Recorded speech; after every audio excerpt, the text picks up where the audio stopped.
And we are live. Grace and peace, family. Grace and peace. Assalamu alaikum. Shalom. My hotel. Namaste.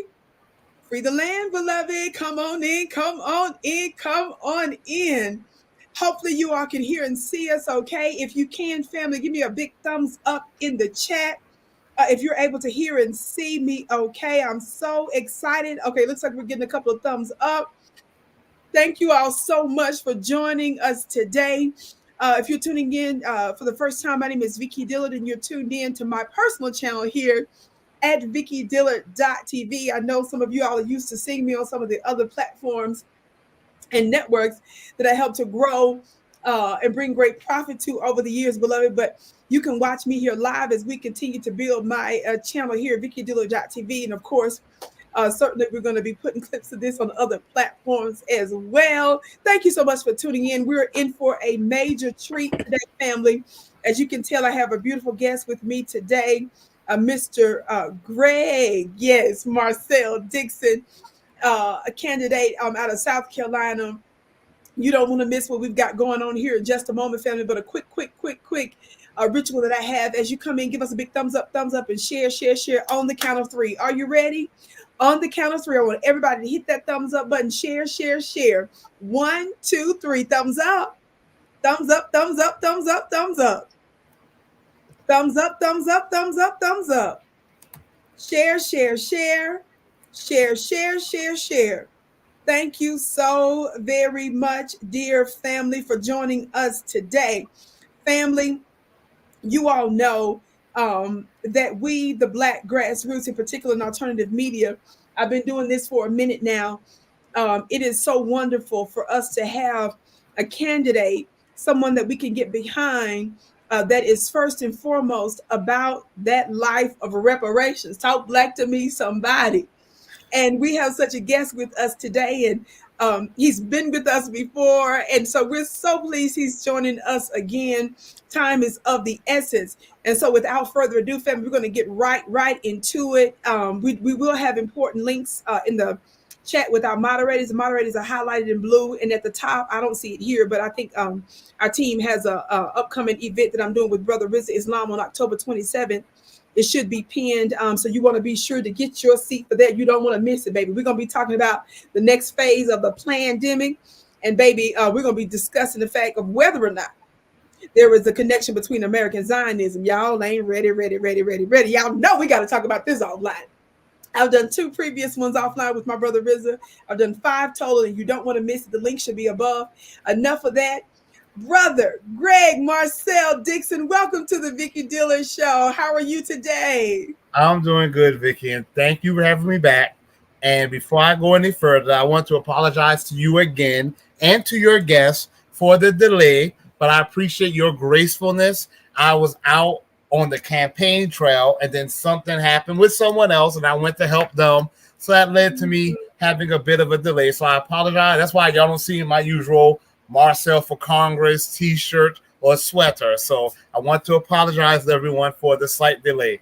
No problem. We're patient, and we're so pleased that you're with us, dear brother. You're out there doing good work. So we're happy. You're worth the wait. You're worth the wait. Thank you. So yes, sir. So brother Marcel Dixon, now listen, I want to really narrow our conversation today. And I don't really want to be all over the place, even though I'll thread a couple of things. And the reason why I say that is because I've been watching a debate that you did not too long ago. And I want you to kind of get into that, because the points that you was bringing up in the debate, I said, oh, this is the whole broadcast right here, baby. And because you were breaking it down, it was so many amazing points that you were breaking down. We're going to get into that a little bit, because I want you to give us the talking points that we need to be on code about when we're discussing reparations. We hear everybody, different ones say where y'all ain't gonna get reparations because black is a crayon and you got to be a nation to get reparations, and y'all talking about black. And of course, we know that there's more to it than that. We're talking about lineage-based reparations, freedmen, and so forth. We want you to get into some of that here in just a moment. We know that there is a presidential election Lord have mercy. Please let it be over with soon. Tell Let's me go. about it. In just a few weeks. And of course, you have your own campaign that you're involved in. So the first things first, let us know the status of the South Carolina seat that you're vying for, and tell us who it's against and what you got going on, brother. Well, it's a very crowded ballot.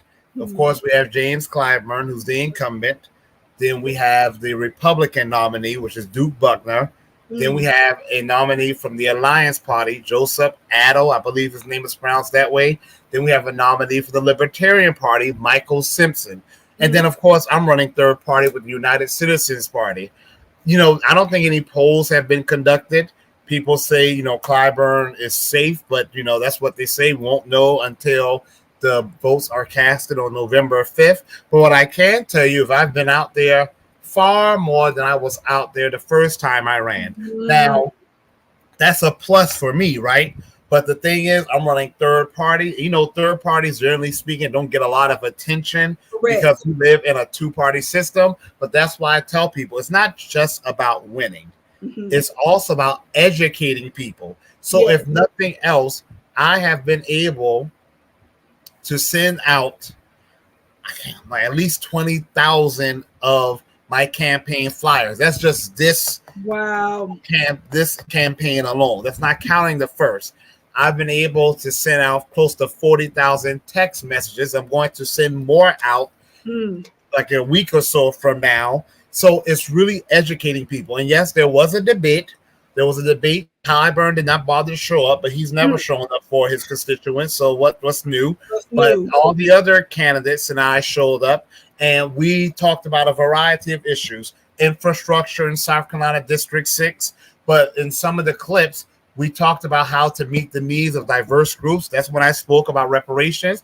We talked about voting integrity. That's when I talked about this illegal immigration. Well, not just illegal immigration, mass immigration, which is the issue with out of control legal immigration, but also illegal immigration, how that's a threat to voting integrity because the Democrats are trying to import a new voter base. They want them to have anchor babies, and then their children have the right to vote because America stupidly does birthright citizenship, which needs to end.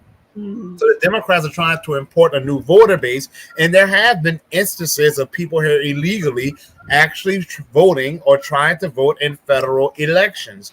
So we talked about a wide variety of issues, but I think I did well for us and for the movement.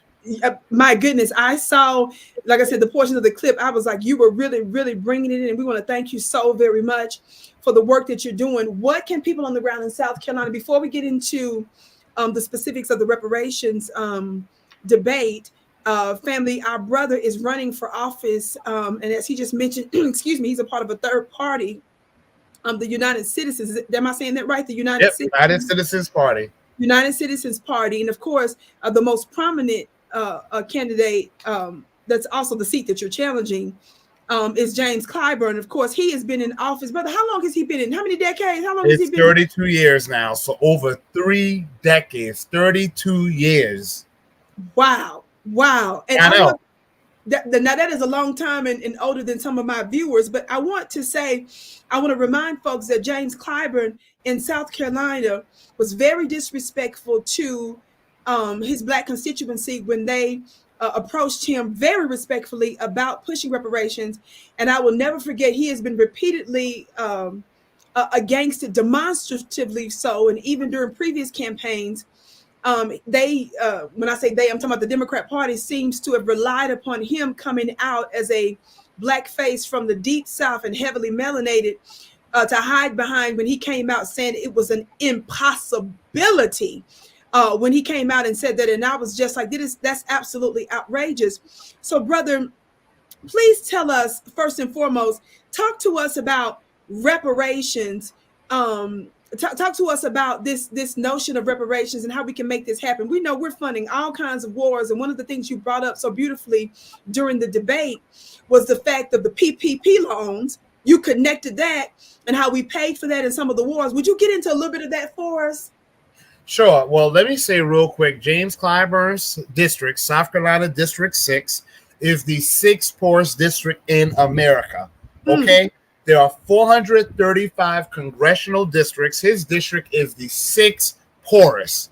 So almost the poorest place to live is in my district. So we should not pay anything he has to say any attention, even though he's pretty powerful politically speaking. He has failed his people. And I really shouldn't even say he's failed because he hasn't even tried. As far as funding reparations, my plan calls for us to be issued bonds. My plan calls for each of those who will be eligible, which you have to be a freedman, which is a Black American who's a descendant of a person who was emancipated from American slavery. You have to be a freedman. You will get issued 2.8 million bonds. For those who don't know what bonds are pretty much a security, which pretty much you get paid interest on. They accrue interest. We will get paid on the interest of those bonds, which means we will get paid actual cash. So we will get our 2.8 million right away, and we will get paid interest on those bonds. That'll be like $15,000 to $16,000 a month. So that will account for hyperinflation right there. And as far as people always trying to say, from where's the money going to come? Where's the money going to come from? America has brainwashed us. They've done a very good job of trying to convince us that federal government relies on taxes the same way state governments do, but that's not true. State governments rely on tax revenue. Let's put a pin right there. Really quick, Instagram, I want you to know, if you're wondering what you're watching, I'm with my brother, Brother Greg, Marcel Dixon. He is running for office in South Carolina. Of course, the most notable incumbent amongst others is Mr. James Clyburn, who has been in office well over 3 decades and is anti-reparations. Our brother is here to break down for us the latest debate that he had with the other candidates as well, because James Clyburn did not even show up to the debate. And boy, did our brother Greg, Marcel Dixon, do an amazing job. If you want to watch the rest of this interview, come over now to VickiDillard.tv. Instagram, come on over now to VickiDillard.tv. I'm going to turn off this device. So Instagram, come on over now to VickiDillard.tv. You don't want to miss this. We have a reparations candidate that's giving a most notable congressperson that everlasting work and giving us the practical talking points that we need to have, and also actionable steps on how we can support him. So come on over now to VickiDillard.tv on YouTube. Thank you, Instagram. Okay, dear brother, I do not want to interrupt you again, but I had to let them know where they could find us. Now, break down for us again what you were just saying about how this notion of how reparations is paid for. What were you saying about that? I would say that the federal government has brainwashed us. We all have been brainwashed. We all have this idea that our tax dollars fund the federal government, and that is not true.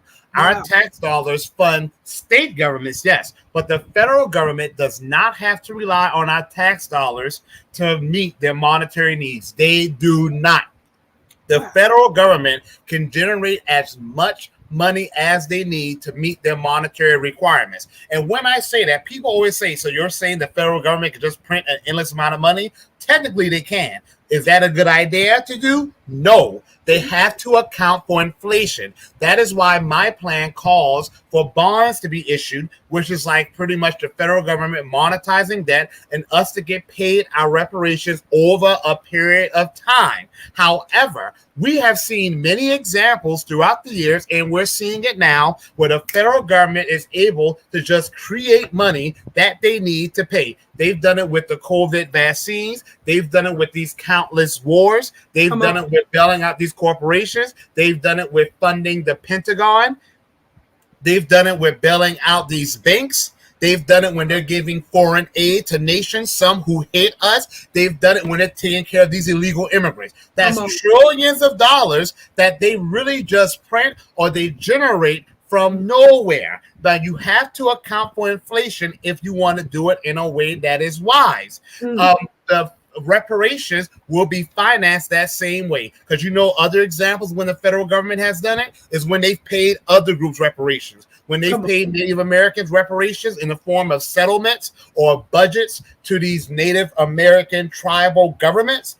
That's an example of when they're doing it. When they paid the intern Japanese reparations, when they paid the Guamanians reparations, when they paid the Iranian hostages reparations, when they paid the downwinders reparations. For those who don't know who the downwinders are, those are people who were exposed to radiation they get reparations, their children and their grandchildren, because the reasoning is that they have physical defects because of being exposed to that radiation. So if they can inherit the harm that was done to their parents and forefathers, then we've inherited that harm.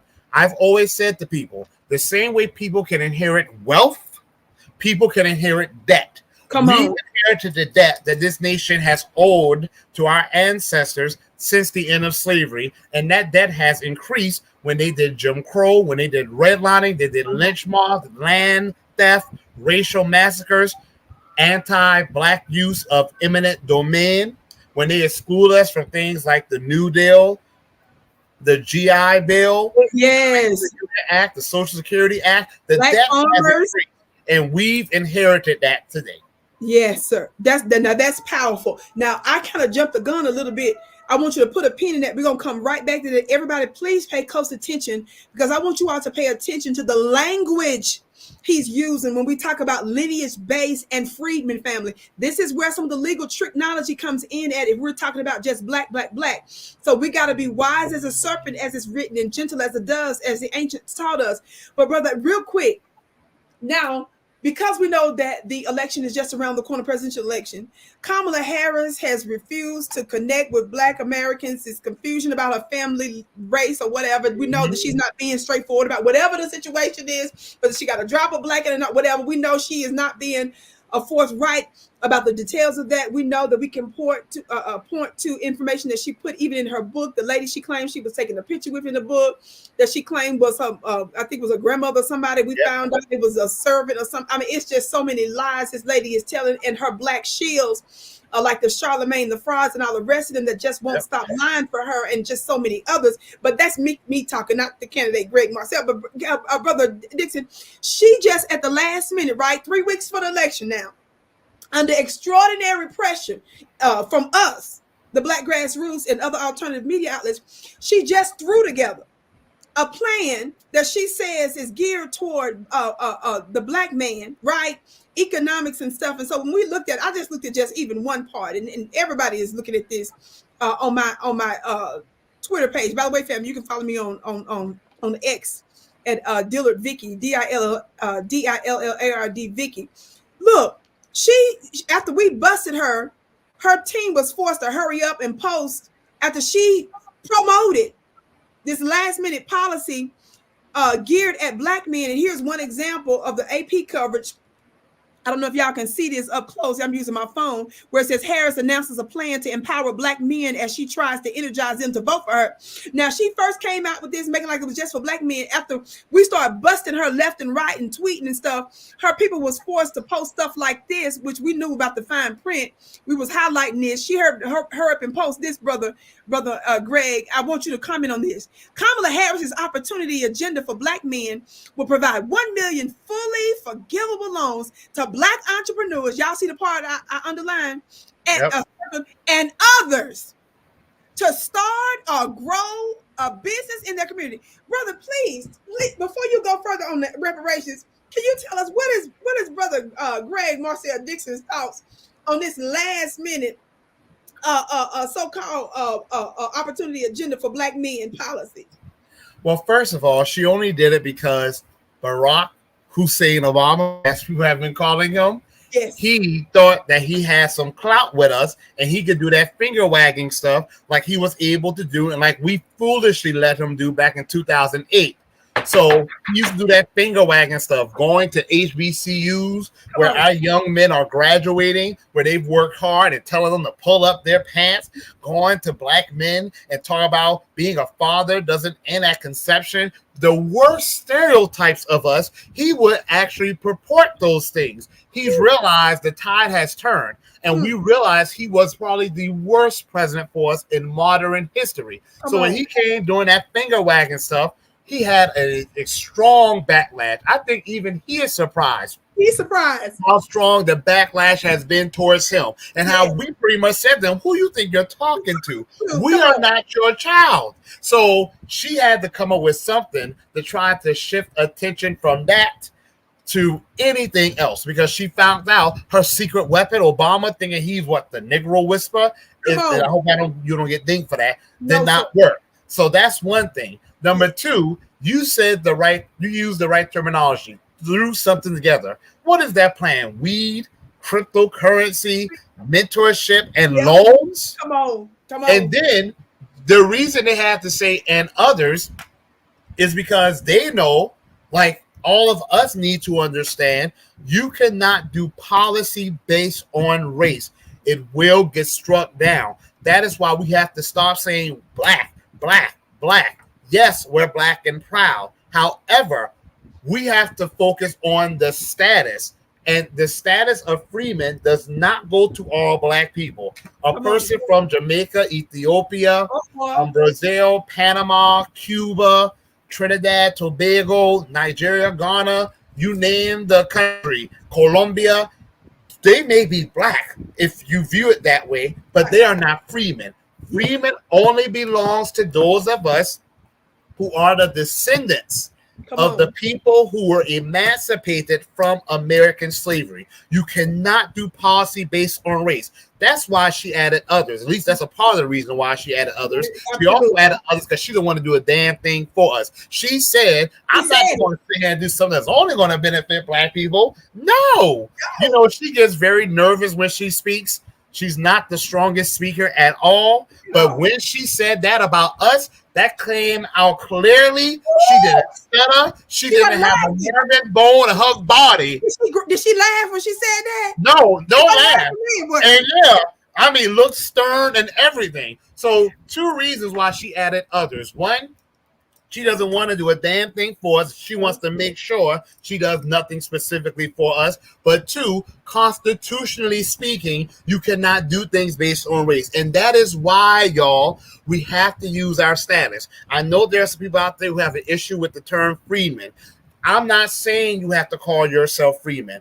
I use FBA sometimes, okay? I know people use ADOS. I know people may say B1. Some people just like to use Black American. That is fine. But the status, we need to have a status. Native Americans, those different tribal names, Muskogee, Seminole, those are statuses. Those tribal names are really statuses. Cherokee, Navajo, immigrant. Immigrant is a status. Veteran is a status. We don't want to use the freeman status, and now they're trying to take it from us. And you know who is the tip of the spear? Kamala Harris. She's trying to give the legacy of the Freeman Bank to everyone, where that is supposed to just go to us. So we need to embrace and we need to gatekeep our status, or she, God forbid if that woman's elected, will give it to everyone else. Give it to everyone else. Now, family, this is important because some of you all know, and especially different ones that are out there, they got different backgrounds. The Moorish people that's out there, everybody's got everything to say and so forth. And some of that stuff to them may be accurate, but there are some things that are not. There are some things that are deeply spiritual in terms of even that word black, which I don't need to get into great detail about. But me and my brother had the privilege of speaking in Washington, D.C., didn't we, brother? Yes, we did. We go down there to Washington, D.C. and just tear it up and tell them what it was going to be. Talk black to me, somebody. Let me hit the gavel in case y'all don't know, baby. We went to D.C. with our brother Tariq Nasheed and some of the others just down the road from the White House to make it very clear that we're demanding lineage-based reparations. And one of the things I explained during my speech, among other things, was this notion of black, when some folks want to jump the gun and tell us it's a crayon and how crazy we are. But I had to break down, there's a metaphysical terminology to that black, and it's connected to even ancient Egyptian and even other black spiritual systems that had to do with the ancestors and the dead. That's a part of the dead realm that's too heavy for y'all. That's that Vicki Dillard mystery school I'm teaching you right there. So that's a part of the language. So y'all it's not just this legal status that you thinking and talking about black. Sit your funny looking self down and find a way to come together. Our brother is letting us know that status wise, and I'm going to say this for the common person, legally, let's use that. For legal and political reasons, family, let's focus on freedmen and lineage based. Do you understand? So in our common what's the word I'm looking for? our common language, that's another word I was looking for. Parlance. Parlance, thank you. In our common parlance, we know who we're referring to when we use the word black, but we're being very specific, family, very strategic, legal. You understand, as our brother said, the status. These are the terms and phrases that we want to use. And notice you just brought up, brother, this don't mean those from the Caribbean and Africa. Now, you know, some of the our black immigrant brothers and sisters from the diaspora, some of them may not be too happy with that. And so I want you to comment a little bit on that too, as well, of why that's important. Well, again, you can't do things based on race. It will violate the 14th Amendment, which guarantees equal protection under law. If they start doing things based on race, then that will then elevate one race above the other. And I know people like to make the argument, well, slavery, Jim Crow, redlining, all those things were done based on race. Yes, that's true. But which member of the black race were they targeting? They weren't targeting people from Jamaica. And people like to say, well, if a person from Jamaica came here, they would have been put under Jim Crow too. It doesn't matter. They weren't targeting Jamaicans. They weren't targeting Nigerians. They were specifically going after those who were enslaved and their children, grandchildren, great-grandchildren.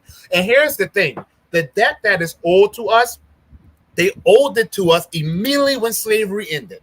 Yeah. So when slavery ended, every black person in America, just about every black person in America, if not all, were freedmen. That's the moment they owed us. They just compounded the debt when they refused to pay us, and they terrorized us even more.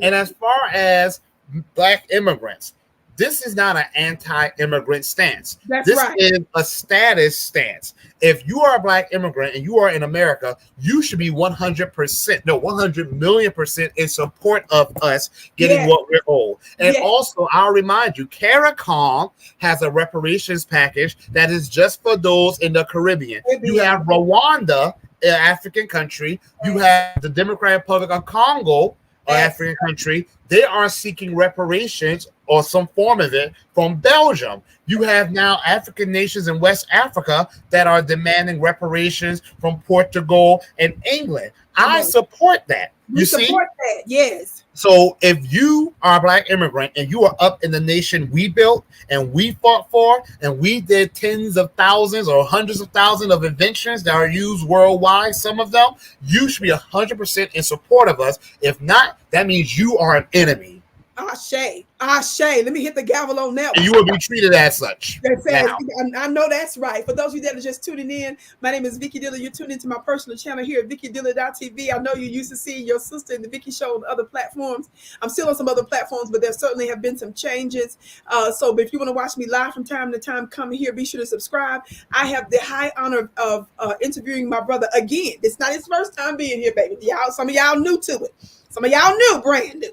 But we've been getting together before. Yes. We're pleased to have South Carolina candidate Greg Marcel Dixon with us today, representing a third party for the United Citizens. And he's going to get into more detail about how we can support him. Of course, you all know it's a crowded race, but the most prominent one is Mr. I almost said something else right there. Change. That's all right. Oh, Lord. But James Clyburn, who's been in office 30-some years and who is anti-reparations. So, family, we want to be sure to listen and to tune in, family. And also, there's a link for an upcoming event I'm doing with me and Brother Riz Islam on Sunday, October 27th. You don't want to miss it. Click the link to save your seat. Okay, now let's go further with this. Family, reparations. You were just saying about how this can be paid for. You've already discussed in great detail a number of other different people groups that we paid reparations to, dear brother. So tell us a little bit more about that. In lieu, how did we pay for the PPP loans? First of all, remind folks about the PPP loans and tell us how was that paid for? Well, first of all, like everything else, the federal government, Congress passed a bill approving those funds. It was signed into legislation by the president, and they sent it out to the Federal Reserve, and those banks, pretty much between the U.S. Treasury and those banks, they generated the funds that were needed. But what's more important, Vicki, than how that money was generated is what they did with that money. Because we hear a lot of people talk about the debt. America has canceled trillions of dollars in debt. They canceled debt.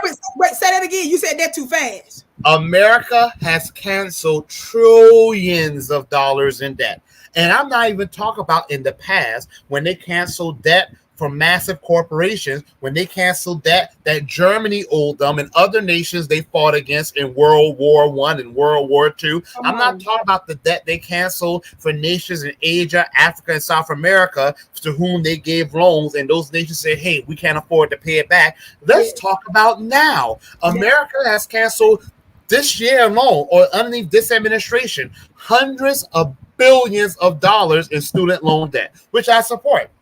Remember when Obama was in office? Remember when George W. Bush Jr. was in office? Yes. America canceled a total between those two presidents, trillions of dollars in debt.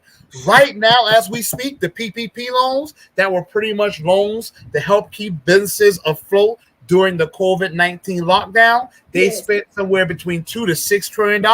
America just canceled every single last penny. It did not add a penny to America's debt. So America does one or two things with that, or both. They either, one, they monetize it, and they monetize it by printing what's called bonds, which is a security investment where America takes debt. They pretty much, you made an investment in them. They monetize it by giving you yellow dollars, and they pay you interest on those yellow dollars. So America makes money from debt. I don't care how you feel about Donald Trump, but Donald Trump sometimes speaks the truth. People don't like him, so they don't want to hear it. But Donald Trump did an interview one time he said that is a good thing. And of course, the report, I think it was on Fox News, the reporter was like, oh, what? That's a good thing. What are you talking about? Donald Trump says that's a good thing. He's like, I made a lot of money from debt. He's like, America can get twice as rich from debt. And Donald Trump was not lying, because that's what America does. They monetize debt. They print bonds, and they pay people interest on those bonds. And when it's time for the bond rate to mature, they take those yellow dollars and give people green dollars. That's one. Number two, y'all listen, I am not a financial advisor or anything like that. These are just things I learned from research and study. Number two, America cancels debt, as we just discussed, trillions of dollars of debt. So I don't want to hear that they cannot afford to pay us our reparations, or that's going to bankrupt the nation. Like I said when I had an interview 2 days ago in Charleston, I'll put that on social media soon. Yes. People always talk about it's going to bankrupt the country or how much money it's going to cost.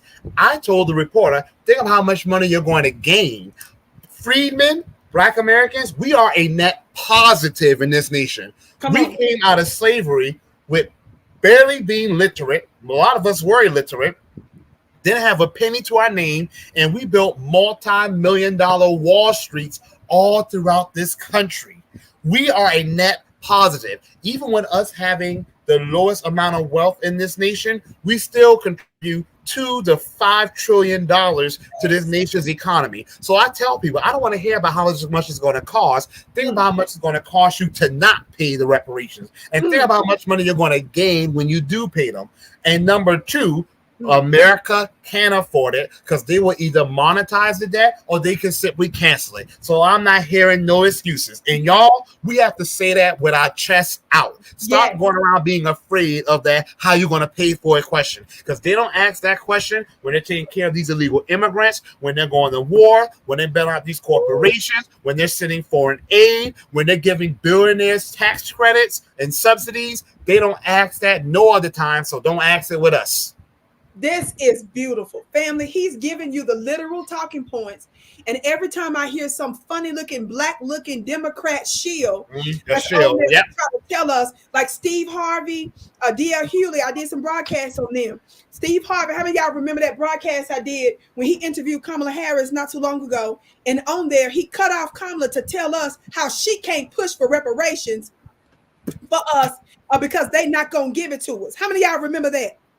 How many of y'all remember Steve Harvey made it clear to us? And then guess what he added to that, Brother Greg? You probably saw that. He had the nerve to tell us that if we don't put a Democrat in office, we ain't going to get reparations at all. I'm like, what? I don't even listen to nothing he has to say. I don't listen to him, D.L. Hughley. What's that rapper name? Plies? That's his name. Lord, I don't listen to nothing they have to say. I think I have some of them even blocked. nothing they have to say. They don't deserve our energy. But I'm glad I love the fact that we have people like you, Vicki, who holds them accountable, because we all serve our different roles. So I'm glad you stay on their bumper. Yes, sir. Yes, sir. Now talk to us, brother, about that. Talk to us about what's the word I'm trying to use? Talk to us about when they tell us what can't happen and why Kamala isn't pushing this, because like she said, she ain't gonna do nothing just for black folks and stuff. What about those talking points of them acting like, how dare we put this kind of pressure on this lady? First of all, she had the audacity to say she's not going to do anything for black people. But let me tell you, when she said black people, she didn't just mean black people. She meant freedmen, black Americans. Because I don't know if we remember the question that she was asked before she said that. So I'm not going to say I'm going to say it's only going to benefit black people. No. She was right. She went through our history. She didn't go through a Jamaican person's history. Ooh, wait. You saying this good? Because I play this video all the time. Say that one more time. When she was talking about us, because she went through our history. She wasn't talking about a Jamaican's history. She wasn't talking about a Bayesian's history, a Brazilian's history. She went through slavery in America, Jim Crow, redlining. She went through stuff that happened to us. So she really wanted to say she wasn't going to do things to benefit our black American, you know what, or freedmen. That's what she really meant. So then, next video, she's talking about what she's going to specifically do for Israel. She's talking about they have passed, the administration, the Biden-Harris administration, they have passed a historic amount of funding for Native American tribes. They have done historic legislation for people who are LGBTQ. They passed the Asian hate crime bill. That's exactly what it is. And I want someone to come and tell me that's what it's not. That's exactly why they passed. They passed it to protect her people, because that's how she identifies. Trump wasn't lying. That's how she identified. She identified as an Asian woman. They passed specific legislation to protect Asian Americans from hate crimes. If that bill was for everyone, then they would have been passed the hate crime bill. Because do you know the group who receives the most, who are victims of the most hate crimes? It's us. Always have been. And even during COVID-19, we still were the highest targets for hate crimes. So she did that for Asians. So she did specific legislation for each and every group, but did not do it for us. And then so when he talks about we can't pressure her, it's like, hell, we can't. Yes, we can, because every other group does. You even got illegal immigrants who are here with their illegal selves demanding things from our nation. Nancy Pelosi was giving a speech in California, and these illegals stormed the podium and interrupted Nancy Pelosi's speech. These are people, Vicki, who are leeching off our nation, who are getting all kinds of resources from our government. They should not be here, and they have the audacity to be demanding things. And guess who's okay with it? Harris is okay with it. So if an illegal immigrant who should immediately be deported can demand things from us, sure as hell we will. Come on now. Let me hit the gavel on that. Y'all hit that thumbs up button and share. Ain't he tearing it up? Somebody put some fire emojis in the chat. You know why? You know why I don't have so much anger towards Trump? Trump doesn't go around acting like he's entitled to our vote.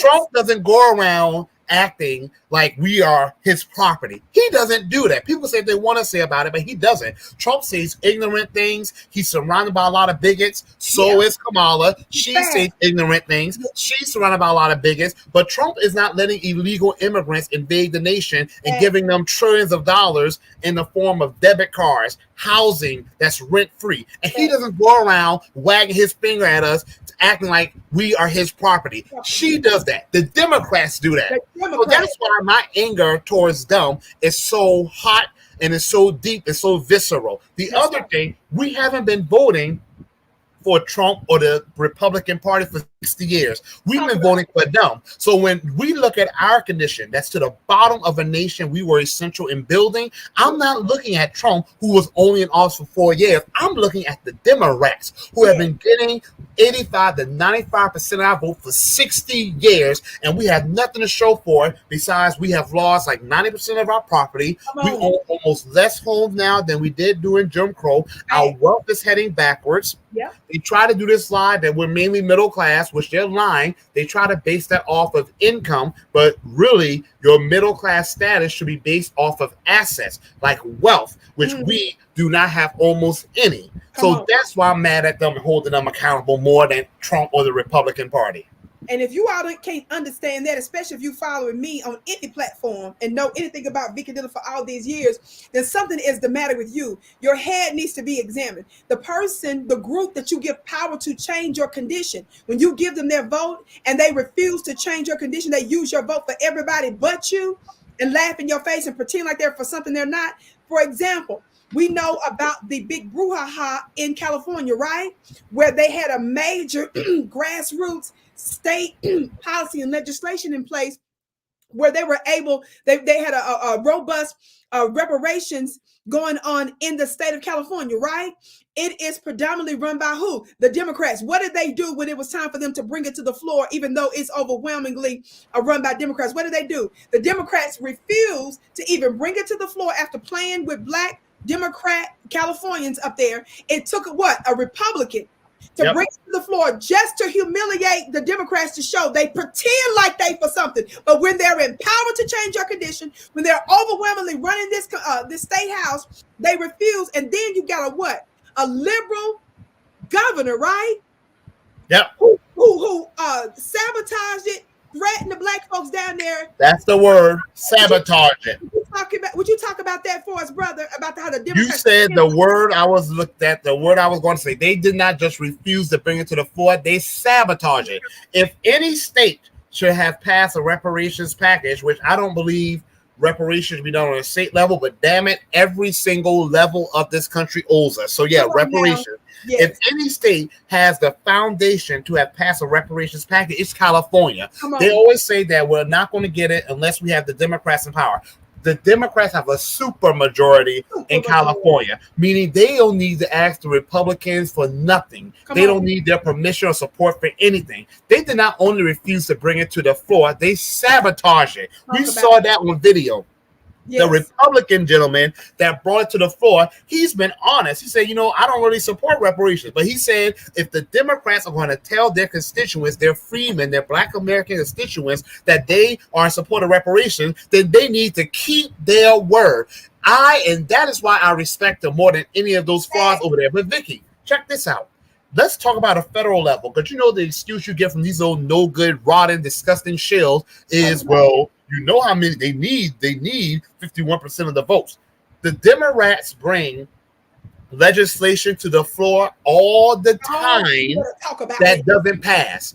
So don't give me that whole they don't have enough votes for it to pass. That doesn't stop them from trying to bring all these other bills to the floor. They bring a lot of bills to the floor that don't pass. And you know what they do when those bills don't pass? They keep fighting for it. They keep fighting for it. They keep fighting for it. Or they talk about it. How many times do we hear them talk about LGBTQ? How many times do we hear them talk about trans rights? How many times do we hear them talk about aborting black babies? How many times do we hear them talk about illegals? They talk about things that are important to them. But how many times do we hear them mention reparations for freemen? Hardly ever, because it's not important to them and they don't want it to happen. When Obama first got in office, he had a Democratic majority. Reparations went nowhere. When Biden first got in office, a majority. When Biden got in office, he had a Democrat majority. Reparations went nowhere. The Democrats had the majority in Congress from like the late 1950s to the 1990s. Reparations was not on their mind at all. So I'm not making excuses for their ineptitude. What they have done to us is unforgivable. And if people think that means I'm supporting the Republicans, you can think what you want to think. I'm not apologizing for what I say, and I don't got to defend a damn thing to you. Let me hit the gavel on that one. Did y'all hear what the man said? Everybody come on in, hit that thumbs up button, share. We are talking to South Carolina representative of the third party for the United Citizens Party. He is challenging the current incumbent James Clyburn. Of course, he's like he said, it's a stacked field. There's Republicans and others that are there as well, but the most prominent is James Clyburn, and we want to give our brother support. He's going to talk about that here in just a moment. But he's laying the case for reparations. What our talking points ought to be, giving us understanding on how we can make this happen.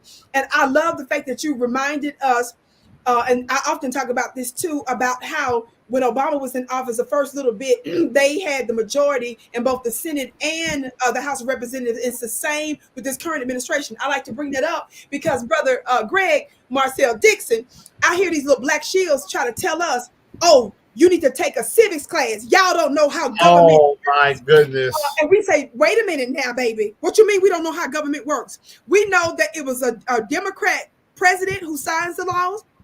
We know that they had the majority in the Senate and in the House of Representatives when he first got in there. So we don't need to worry about whether or not, when they say, well, how many Republicans you think is for reparations? I don't care if not one of them was for reparations. That's you right. all both houses when you had the majority and you did not make it happen. We know exactly how our government works, and we don't need a civics class. They're covering and lying for these Democrats, and that's what's so frustrating about this. And that's why Black media family, like the ones you're listening to now, we're important that you listen to us because we're giving you the real information. And our brother is running for office to let us know how this is really going and how we can be of support. I want your comment on this. You talked about illegal immigration. And you can go as far as that as you want, but I want to say this. Shout out to those of you that are giving your gifts a blessed 1,000-fold. Those of you that are signing up for my October 27th webinar that I'm doing with Brother Riz Islam. We're going to expose to you the next part, the next phase of the pandemic, and I'm going to break down for you the connection between American Zionism, whether you know it or not. Y'all know we got to talk about that offline. So hit the link above. But our brother Greg Marcel is with us. Brother Greg, I want to remind folks of this when we talk about immigration, because like you said, this is not, we're not hating on immigrants. This is just about what's right. Watch this. Why is it, Brother Greg, that we caught Chuck Schumer, a long time serving Senate leader, top level Senate leader, right? Mm-hmm. Why did he say during the press conference, sir, that the reason why we need to give legal status to all of the millions of illegals here, he said, and I'm quoting in part, that there is a certain group of people that's not producing children like they used to. He said it out loud, sir, on video. Did y'all remember hearing about that? Chuck Schumer said that. He said there's a certain group of people that's not producing children like they used to. Why do we hear Dick Durbin on the floor? He's a senator out of Illinois, right? I think so. Right? Both Democrats. Do you know Dick Durbin said on the floor, sir, that the reason why we need to allow illegals is so that they can serve in the military, and then when they serve in the military, we're gonna give them a status, because America knows that we missing the there's a certain quota that we're supposed to have for those that are signing up for military, and our military is not as robust as it used to be. So he wants to give illegals, he wants them to serve in the U.S. military and then give them all kind of benefits. Would you please comment on this, sir? May I backtrack just real quick about that whole you need to take a civics class? They don't say it to any other group. When any other group has grievances, they never tell that group, take a civics class. You don't know how the government works. First of all, let me tell you something. I may, even if that is true, even if I don't know how the government works, I know it ain't working for me. Now, that's all I need to know. It ain't working for me. Now, it's working for illegal immigrants. It's working for Ukraine. It's working for Israel. It's working for corporations, but it ain't working for me. And I'm the one who built the nation. So I know it ain't working for me. That's first of all. Second of all, this whole illegal immigrant thing, we would be reproducing as a population if you had not aborted 69 million babies. Okay? They pushed for abortion so heavily. He was talking about in that clip. Chuck Schumer is saying we need to let the illegals, because a certain group that's not producing. He talking about the white Americans. But then Chuck Schumer, and Dick Durbin, they push abortion. They push abortion.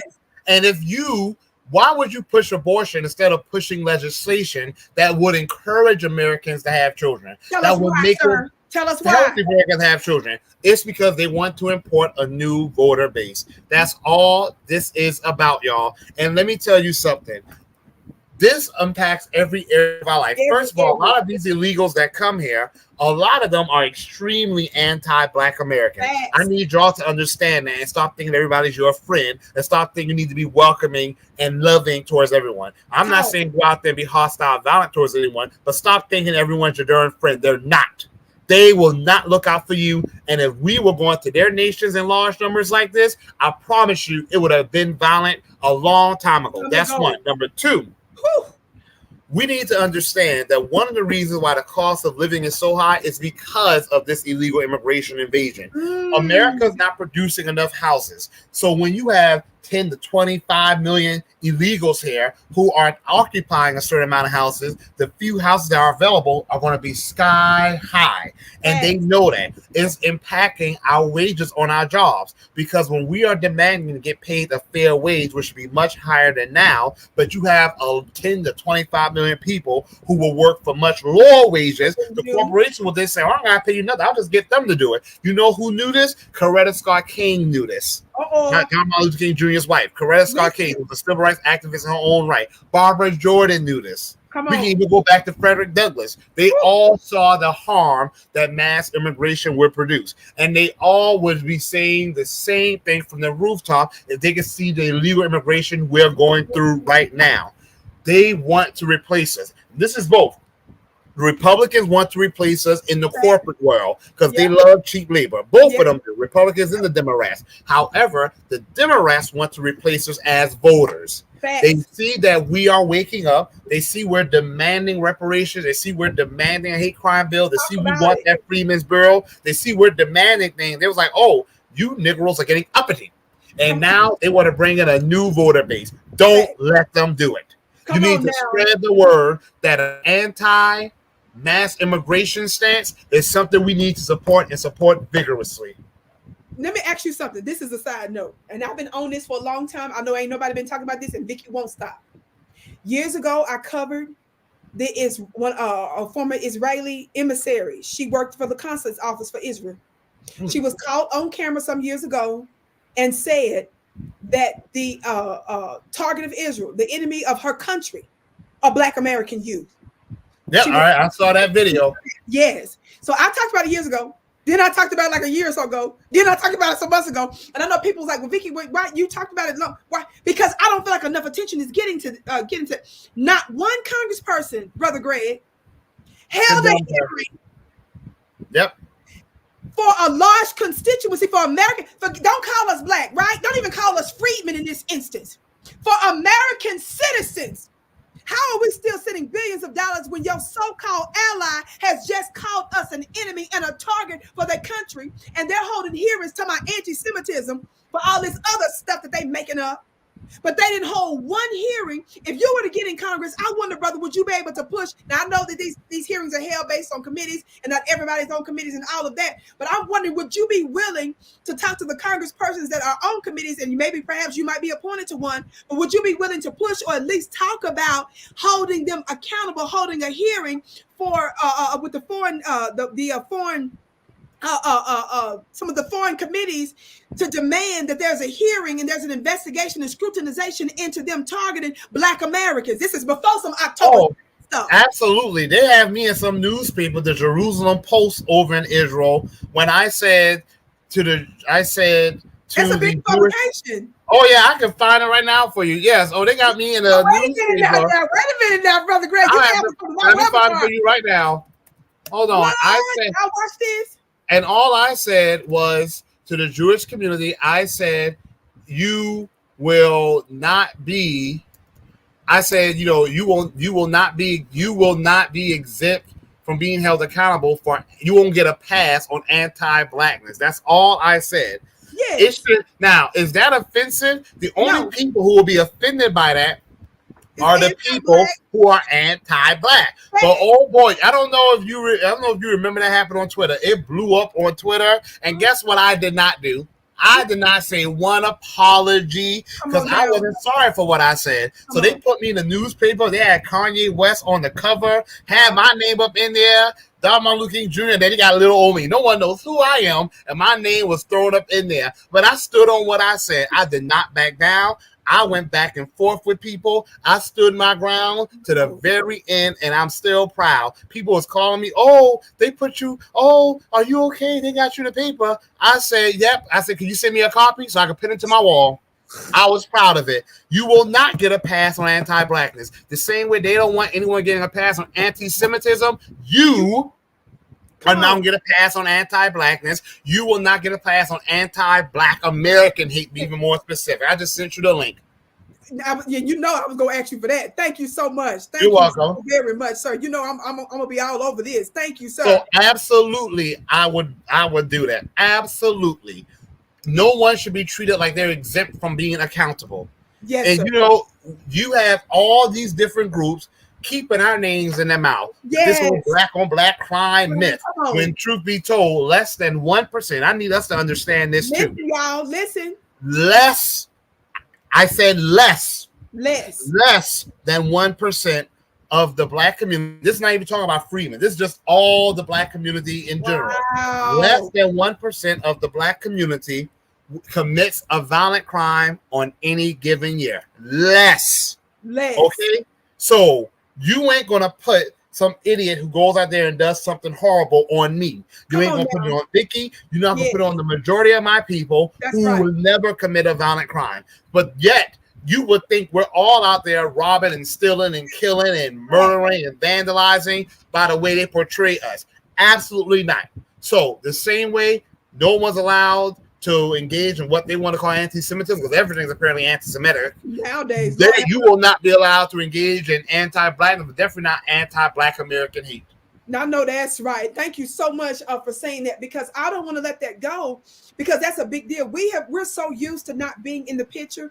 We're so used to not putting ourselves first like we're supposed to, that I don't even hear our people talk about the fact that there should even be a hearing about why a major ally of ours is literally caught on camera, a high-level governmental official saying that we are the target and we're a problem for their entire country. Yep. And I'm disgusting. Disgusting. And so, again, nobody black trips about your religion. We love everybody. We don't trip about nobody's oppression. We don't make light of it. But we'll be doggone if you get to hide behind any other label because of your anti-blackness. We don't even want to talk about your religion. Every time we talk about your blackness, you bring up your religion. We don't even be talking about your religion. You bring it up so that we don't have to get to the racist part of your behavior. And that's what I wanted to talk about just very briefly. So thank you so much for saying that. Now, back to this thing that you mentioned a minute ago. Remember you said about, what was you saying a minute ago about Kamala, about Trump and stuff around biggest and all that, but Kamala, she's around, the Democrats around biggest too. Well, so I need us to remember this, Brother Greg, and I want you to comment on this. If my memory serves me correct, when Kamala and Biden and the rest of them was running for office during this previous term, wasn't it Kamala on stage, Brother Greg, Marcel Dixon, that directly told Biden to his face, challenged him on his racism and his busing and all that? Wasn't it Joe Biden, brother, that eulogized, it's still on C-SPAN, I believe, I played it the other day, eulogized who he called his mentor, Mr. Bird, who was a bona fide certified Ku Klux Klan member?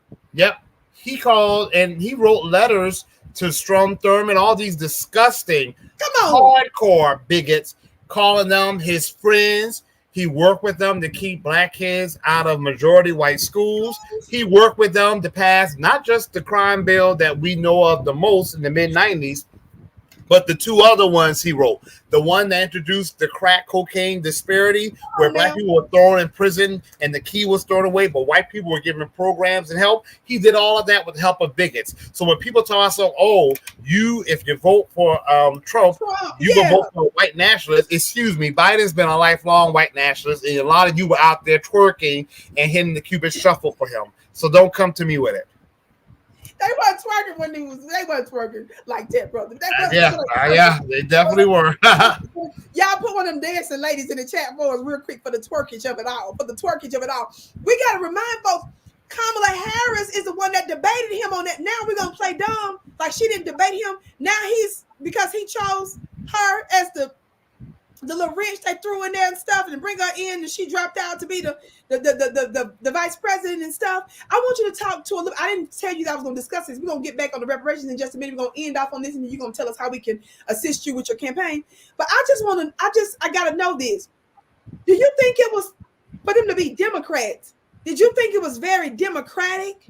Nope. The way when Biden came out and said that he wasn't going to run again, how the delegates, the Democrat delegates and so forth, rigged the system to put her in place. Can you, me and you didn't talk about this, of course, at all. We didn't talk about even this part. I mean, what we're talking about now at all. But can you talk to me? What are your thoughts about how this went down? Do you really think it's a coup? It was not democratic at all. I mean, it will probably be a bloodless coup. But my thing is, but when they got Biden in there, that was not democratic. They didn't even hold any primaries. A couple of states did, but a lot of states put Biden as the nominee with no primary. No primary. As awful as the Republicans are, they at least held primaries where people were able to select the candidate they wanted as a nominee. The Democrats did not do that. They selected Biden for people. Then he selected Kamala for people. And you know when I knew it was bad? Yes. You even had some shills who came out and said, this is not democratic. There were literally some shills on Twitter who came out and like, this is not democratic. Y'all don't get to choose for us who the nominee is going to be. It was not democratic at all. And you know what's funny? Just a week before then, they were hiding Kamala Harris. They were hiding her, and they were saying she was the worst vice president ever. Now, all of a sudden, she's the savior of the nation because she's going to save the economy from an administration where she was second in command. Come on now. That she helped to ruin. Now, wait a minute. You just said she's second in command. Now, I need to ask you about this then. I heard Charlemagne and them did a little audible, some kind of in studio, so-called town hall. Now, I commented on the thing the other day, and somebody the people love to try to talk to me over there. Just it's so wild, the ignorance. And they was gonna say, I need somebody to tell me what vice president was able to wield, what vice president was actually able to wield power and stuff. So why are we sitting here putting out, in other words, why are we sitting here, holding Kamala to a standard as vice president? First of all, I'm gonna tell you my position on that, and I need y'all to listen, because everything that me and our dear brother is giving you, we're giving you the talking points, we're giving you the narrative and how we're moving together. Somebody was asking, what do we do about it? First of all, what you do about it is listen to what we're saying.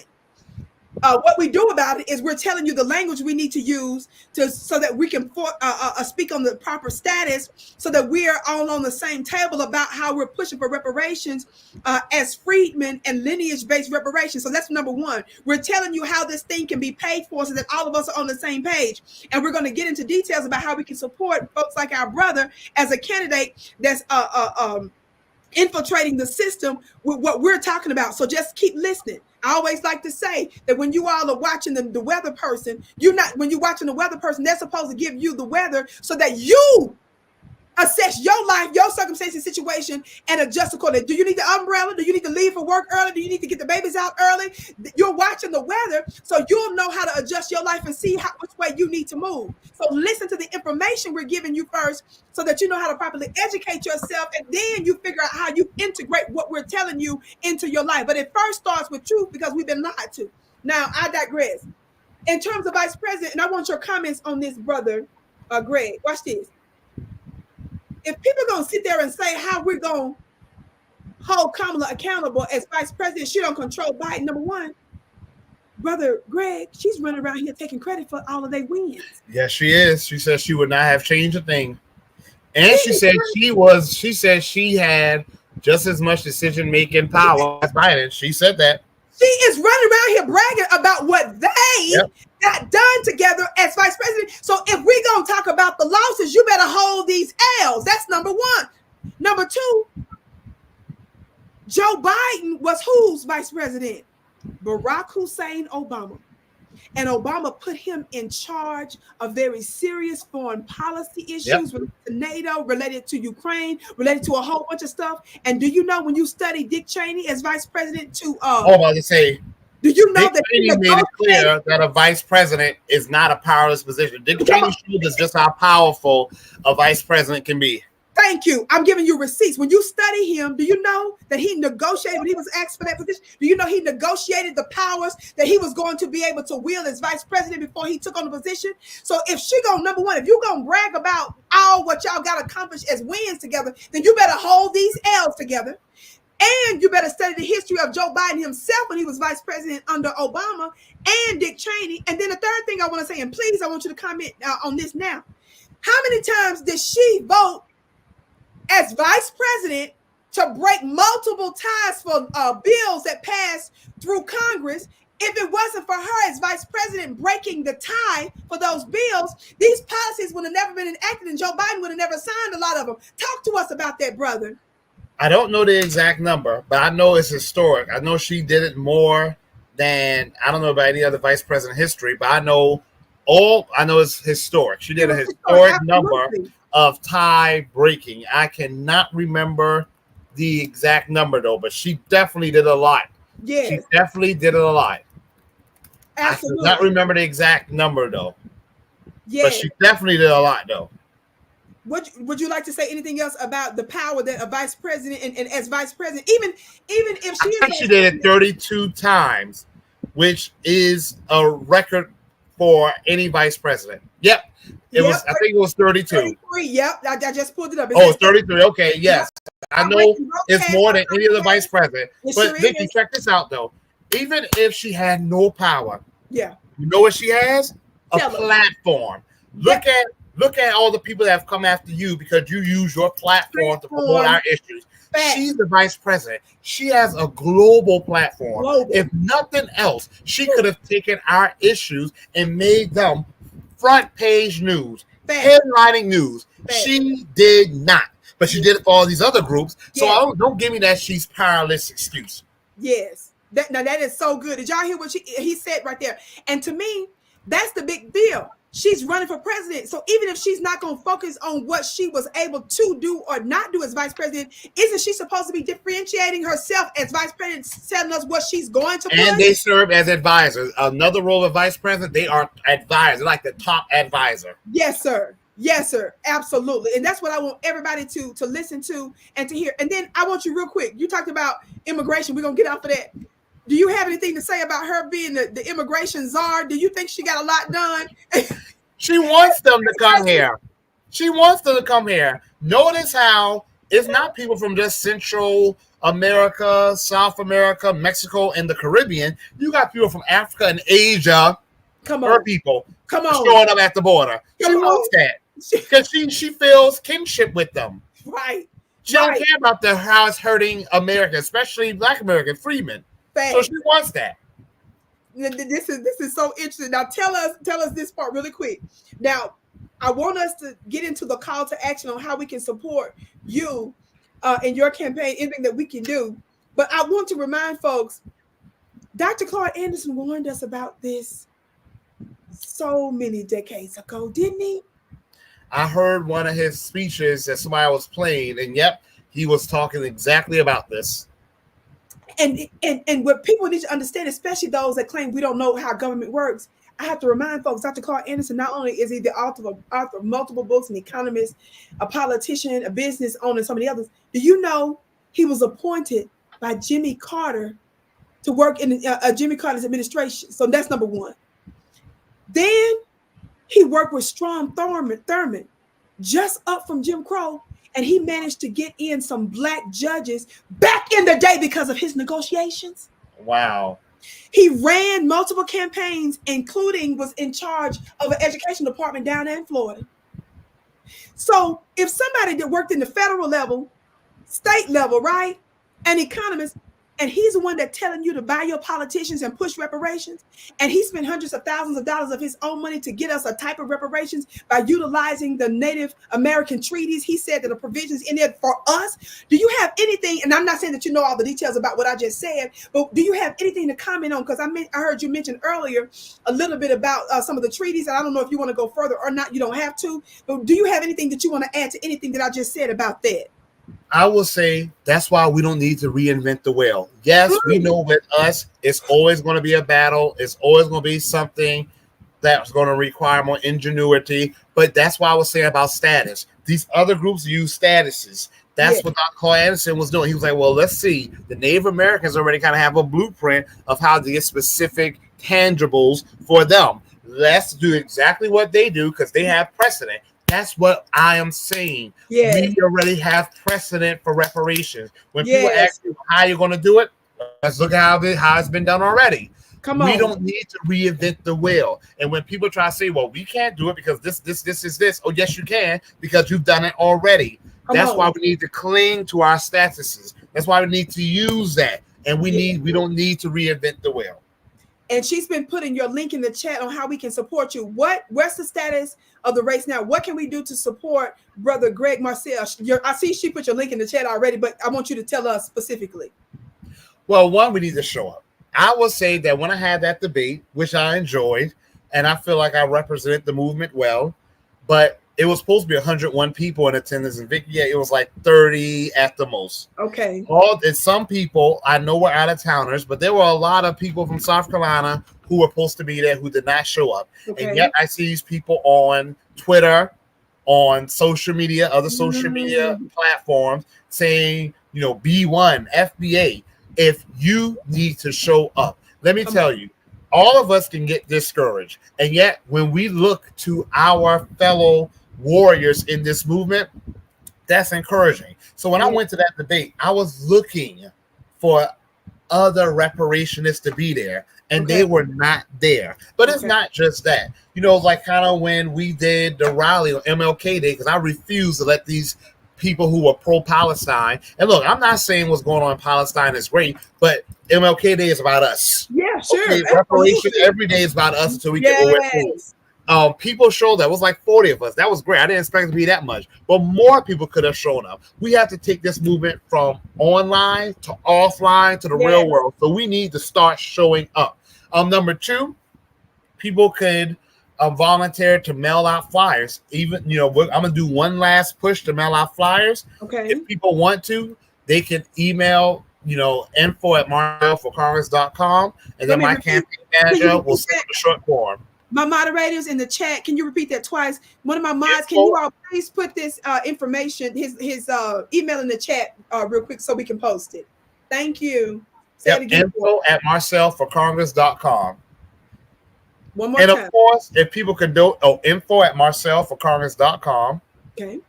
And of course, if people can donate one last time, that will be great. Okay. It's going to be that final push before I say it's over, y'all.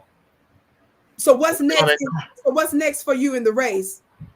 Well, hopefully I'll be in Congress. Yeah, but if not, don't worry. If I'm either going to be in Congress or I'm going to be a pain for people because I'm going to be holding them accountable for us. But in terms of voting, where people show up, the voting dates, all that, can you give us that information too? Early voting in South Carolina starts October 21, and it goes to like November 3rd or something like that. Okay. And then November 5th, of course, is the actual day. And here is the email, family. Please email him to see how you can be of assistance to help out with mailers. Info@marcelforcongress.com. Info@marcelforcongress.com. I highlighted his website also for donations. He told us to show up, family. He said we need to show up. Absolutely. Tell us where we can follow you on social media as well, so we can keep up with what's going on as well. Would you do that for us? Marcel4congress.com. I'm most active on Twitter. And that's my same tag on Instagram, Marcel digit 4 Congress. Got it. Are y'all hearing that? Got it. So family, this is the information on how you can reach him. I'm going to put his link up one more time on how you can donate. How would you like to end our conversation today? Would you like to say anything else about reparations, about what can be done? What other ways, in addition to assisting you, because we know we're at the tail end of what's happening with you, what can we also do going forward to continue to push to make this a reality, just in general, reparations? What are your thoughts on that? Well, Vicki, hats off to you, because we need to do more of what you do. Take this message to the masses. This is really an educational work. This is not a rundown people work. Yes, we might need that. We need the physical protection. We need all of that. But more what I'm realizing, this is an educational work. And what you do helps to educate people. So talk to people about this. Don't just, keep it online. Yes, help spread it online, but do it offline too. Yes. Thank you so much for having me.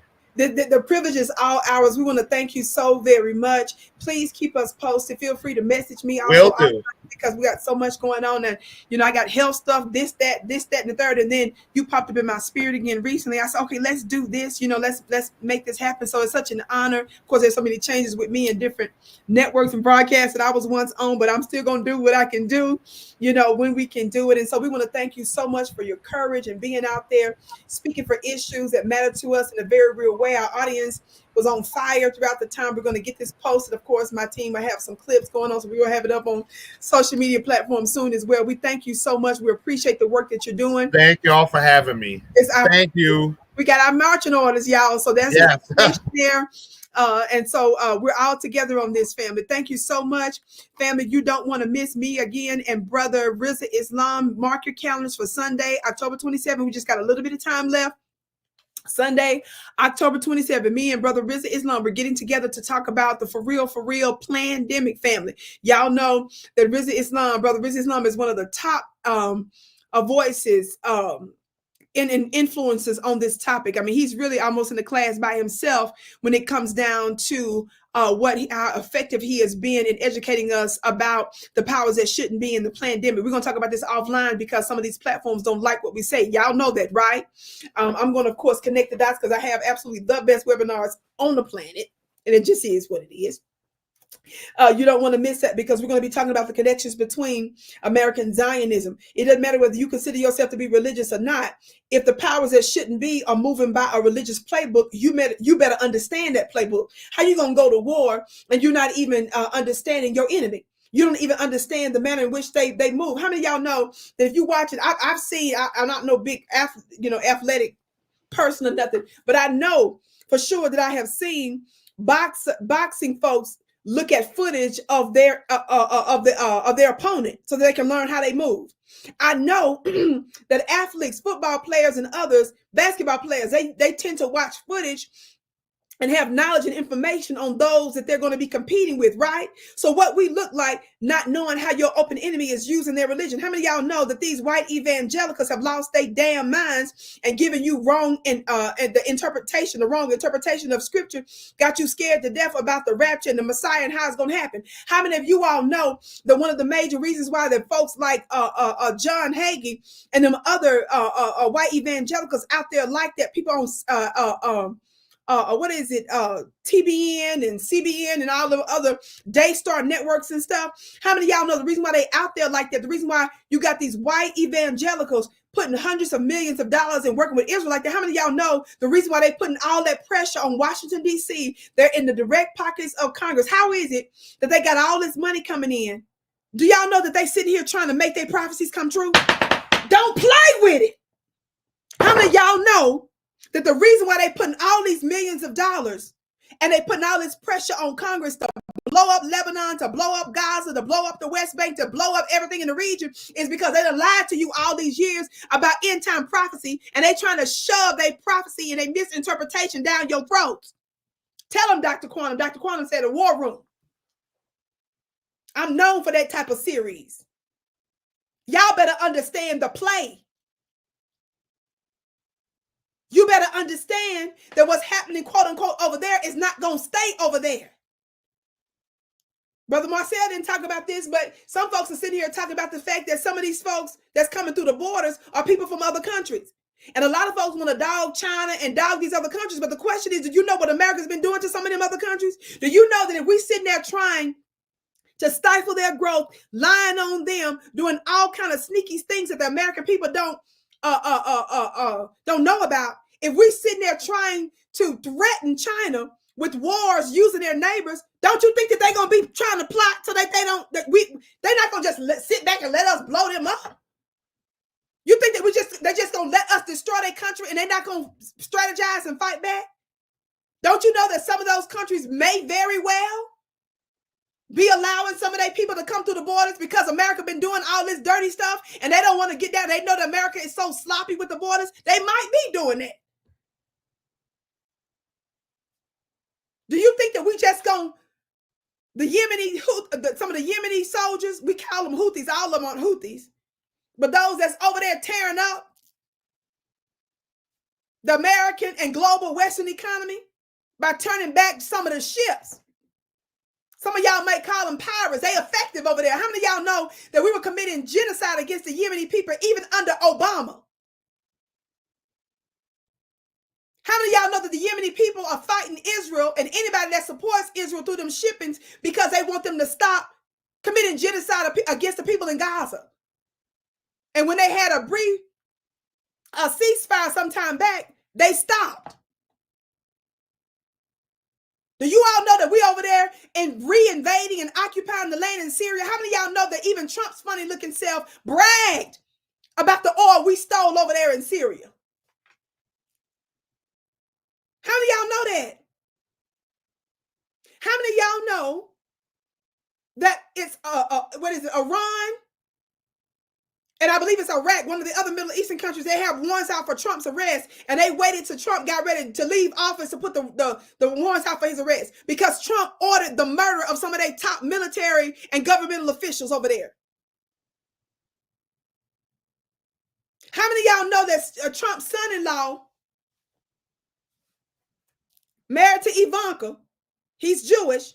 How many of y'all know Trump put him in charge of some of his Middle Eastern policies, and he went over there and did a deal with some of the Saudis and some of the others, and to this day, his company is getting all kind of funneling and financing through some of their Middle Eastern connections. Lady Nazinga said, protect this goddess. Yo, you already know, beloved. How many of y'all know that? How many of y'all know Kamala has promised not to change any policy related to Israel? Y'all want to act like none of this has nothing to do with y'all. Do y'all think that them countries just going to sit back and yawn? Y'all think that they just going to keep letting us come over there and blow them up, tear up their worlds, and they not going to do nothing? We living our lives, doing yoga, paying your bills, raising your kids, jogging, burping, going to sleep with an indigestion, just living your life regular, and you think that them folks just going to be like, oh, okay.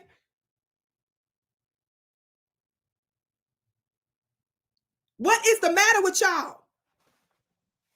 How many of you all know that Russia, do you all know that Russia feeds a lot of the Western world? And every time y'all hear about the continent of Africa, they want you to believe that they just helping Africa with the grains. Do you all know that one of the reasons why the United States sat up there and told when they was trying to fight with the Ukraine and Russia about the grain deals? Do you all understand that Russia feeds a lot of the European worlds, but they throw out Africa to hide the disproportionate rate in which their agricultural industries feeds the world? And do y'all think that Putin them just gonna let us just keep threatening them after we lied to them about NATO?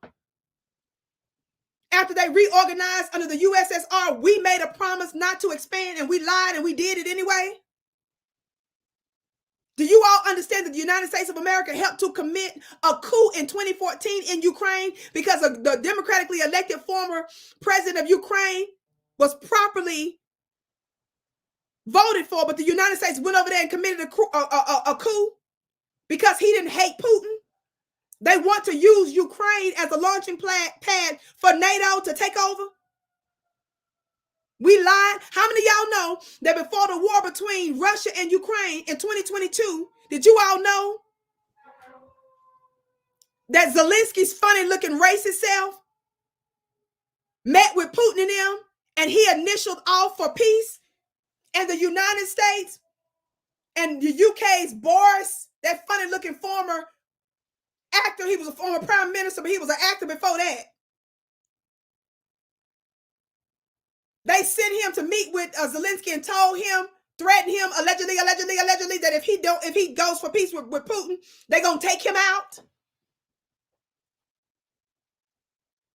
It's called the Minsk Agreement. Do y'all know that? Do you all know that the United States of America, we blew up Russia's Nord Stream 1 and 2, their oil gas pipeline between them and Germany and some of Europe, where they were able to get cheap oil from Russia. Cheap oil. The United States didn't want to lose her place, so Biden, when he had like a tenth of his brain still intact, it was just a tenth. A couple years ago, he made it clear that we was going to get rid of it. And Victoria Nuland, look her up. she was one of the Ukrainian Russian czars, and she slipped up and admitted publicly that we was going to get rid of it, and we blew up their pipelines. One in complete disrepair, one they fixed. And now the United States don't want a full investigation on what's really happening. They lied, told us Ukraine did it, this was that. They told us first Russia did, they blew up their own stuff. Do y'all understand what's going on?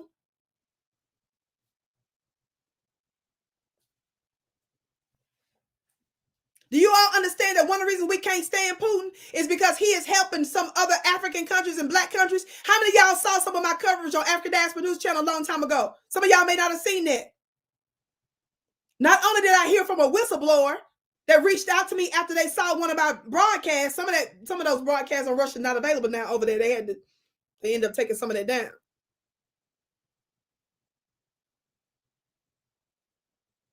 Did some of y'all know? Some of y'all don't know. Russia was in talks with Haiti long time ago to do some business trade and deals with Haiti. Now all of a sudden stuff keep blowing up in Haiti, gang banging in Haiti, and all that other kind of stuff. Did y'all know that some of that's in the works over there too? Some of y'all don't know they provide resources and energy and backup for some of these other countries that's trying. Russia is one of the only white groups that's halfway trying to act right. I'm not sitting here to try to sing the praises. I'm just saying it's a lot of lies going on. And some of you all don't know about my spiritual connection and my spiritual cord. I got proof in the no limit of time. Can tell you that almost 20 years ago, I was given a specific download about Russia and Ukraine. That don't even make sense that I would know that. People that's a part of my group know that we proved that in no limit of time. And it's because they're playing a strategic role in the changing of the guards while the deeply melanated people of the world take their place. They're one of the only ones.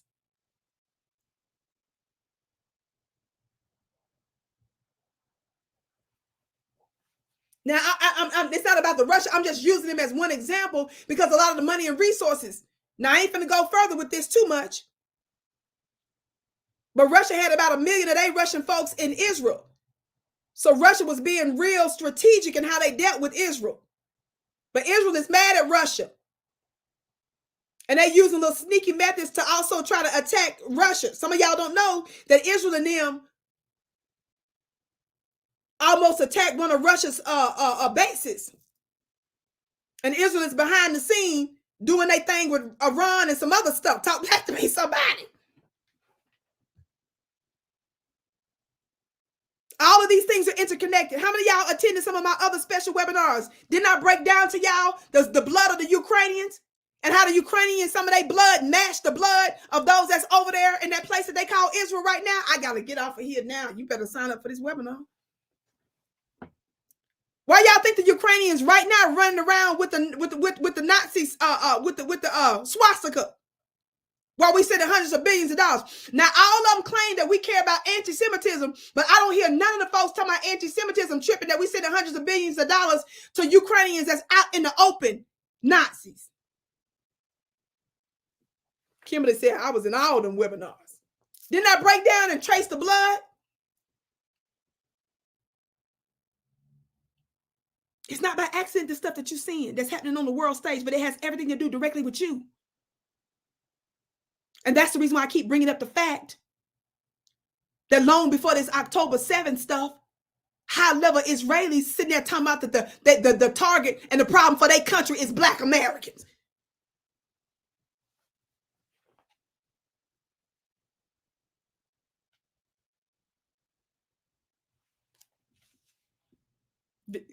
Lady Nazinga said Vicki had that 8-ball in the corner pocket. Talk black to me, beloved. Who else just said Vicki putting us on geopolitical game? You already know what time it is. That's why they messing with this. And that's why they try to mess with our broadcasts and stuff. If they think that you ain't going along with the Joy Reid, MSNBC, CNN, ABC, CBS, Fox News narrative of what they tell us is going on in the world, if you start thinking for yourself and coming to any kind of reasonable conclusions, all of a sudden there's something wrong with you. And you're a Russian bot, or you're a Russian asset or something. That's why they never wanted you involved in international issues, because they didn't want you to know where a lot of your wealth was and what the hell was really going on and what exactly it's got to do with you. Angie Sharjan said, I'm going to be in class October 27th. I know that's right, and it's very affordable. But you better get this knowledge and information. And when me and Brother Riz are coming together, that's a force multiplier. And we're going to give you solutions on what we need to do, because you're the new world rulers. I teach my spiritual courses in my school at VickiPlanet.com and my monthly mastermind, because, baby, the way we're going to rule is when we become spiritually fit. If they got secret councils, secret societies, resources, nuclear weapons, and monies that you don't have, are you telling me that you absolutely power? Hell no, we're the original people. They got their secret councils and we got ours too. But our secret lies first and foremost in our spirituality. You better join my school at VickiPlanet.com, and you better be sure to join my upcoming webinar at my website at VickiPlanet.com. Just go there on the front page of the website. You can join my school, and you can sign up for my course that I got coming up, my webinar October 27th with Brother Rizza Islam. Your life will never be the same. It's definitely going to be worth it. Talk black to me, somebody. I said, talk black to me, somebody. They lie to us about stuff. We just be sitting out here parroting the same little raggedy talking points and don't even understand what's going on. And now black folks, the Democrats, are mad at us about immigration, because whether you know it or not, the reason you're upset about immigration is because, believe it or not, it's a geopolitical issue. And some of y'all that's sitting out there talking about it's an invasion, and some of y'all that's out there talking about how China's got a lot of their military age men mostly coming here. Let me tell you something. I'm not finna sit up here and defend no China, but I'm gonna say this to you. If the United States behind the scenes is trying to destroy China and causing wars with China and giving military weapons and all kind of stuff to Taiwan, and they forming all kind of alliances with Japan, and y'all know Japan has been in some ways historically devilish against their own Asian brothers and sisters. Do y'all think that they just not gonna do nothing? Y'all think that they not gonna? Y'all don't think that they just supposed to sit there and just be like, oh, okay? Do y'all understand how our ancestors work? Do you all understand that our ancestors? My moderators are all over this today. How many of y'all know our ancestors have a way of bringing things to the forefront to get us involved in stuff that we would normally not be involved in? Now that black folks are pissed off about illegal immigration, some of y'all don't know that one of the reasons why they're making this an issue for you is because this is a sneak geopolitical issue as well.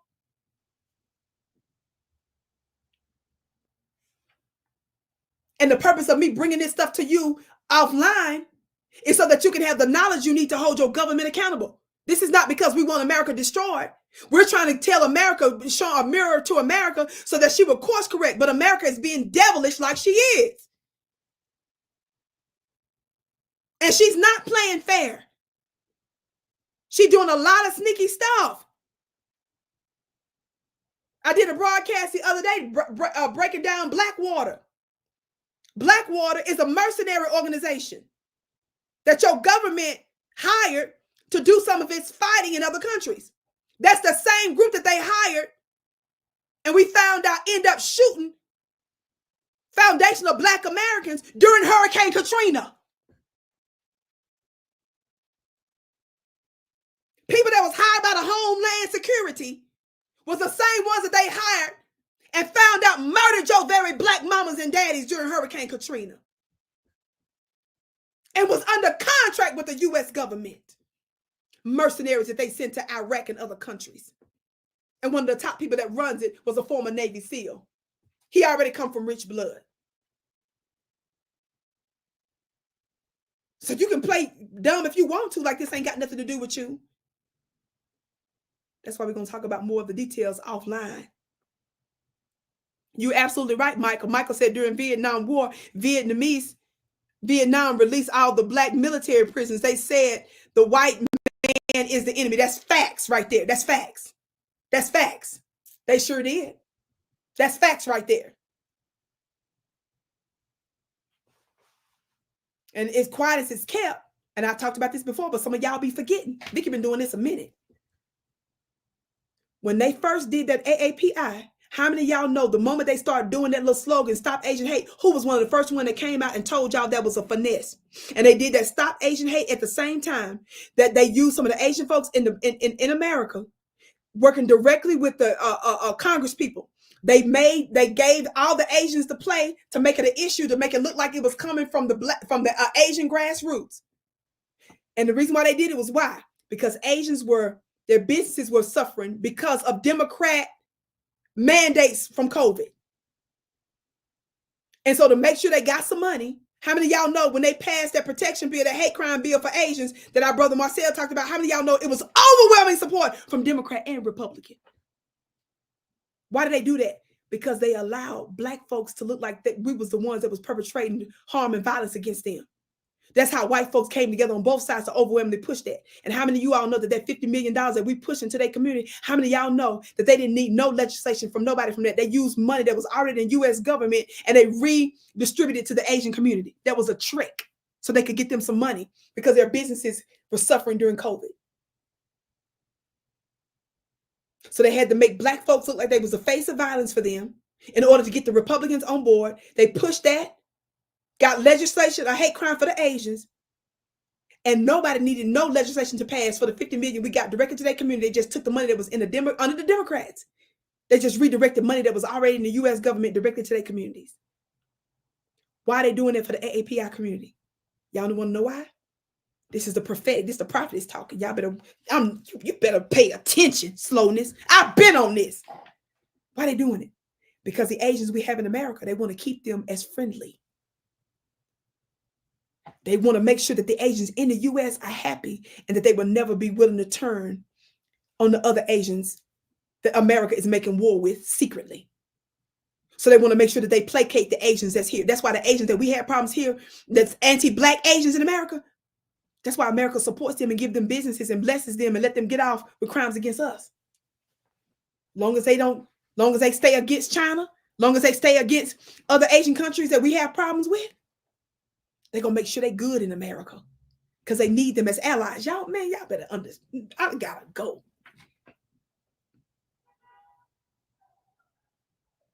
Connect the dot between American Zionism and this pandemic. I gotta go. Click that link above, October 27th. I love y'all so much. Thank you for tuning in. I can't wait to see you again.